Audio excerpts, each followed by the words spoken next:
Hello everyone and welcome back to my channel, Edmund Mindaros, and for today's quick tutorial guys, and I'm going to show you on how to resolve the Windows updates error KB504498 fails to install in Windows 11.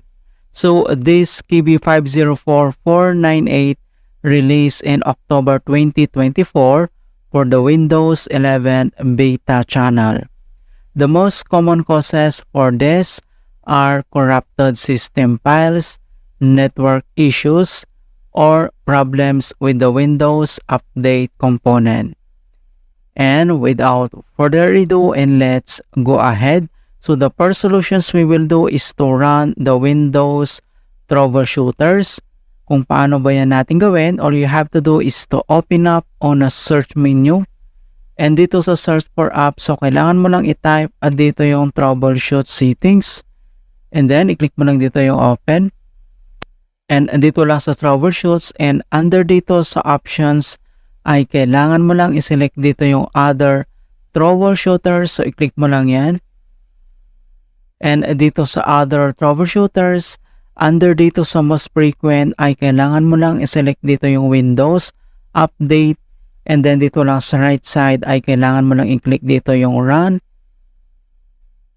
and wait natin na ma-complete yung detecting problems, initializing, and diagnostic process.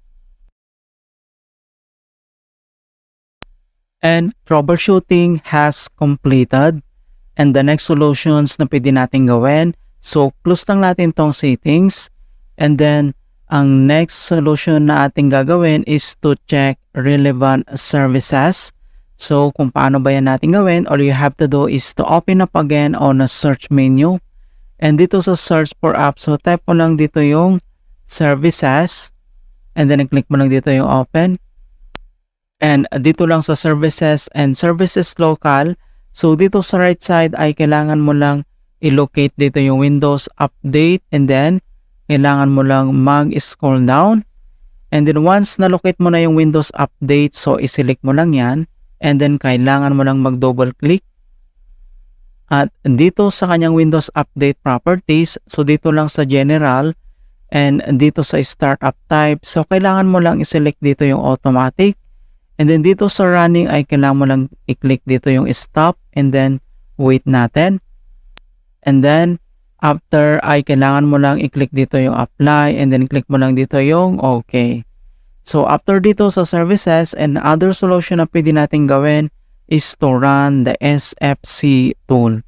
Kung paano ba yan natin gawin, all you have to do is to open up on a search menu, and dito sa search for app, so kailangan mo lang i-type dito yung CMD, or ito yung tinatawag na command prompt, and then kailangan mo lang mag-right click, and select mo lang dito yung Run as Administrator.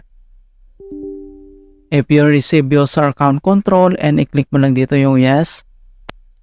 And dito lang sa Administrator command prompt ay kailangan lang natin i-enter yung command keyword na SFC /scan now, and all small letter lahat, and then yung /scan now ay one word yan, and then press mo lang yung enter. Beginning system scan, this process will take some time. Beginning verifications phase of system scan, so dito ay kailangan ulit natin na hintay na makomplete ang verifications into 100%. And please don't forget to like this video, subscribe to my channel for more quality content. Thank you guys, and see you in my next tutorial.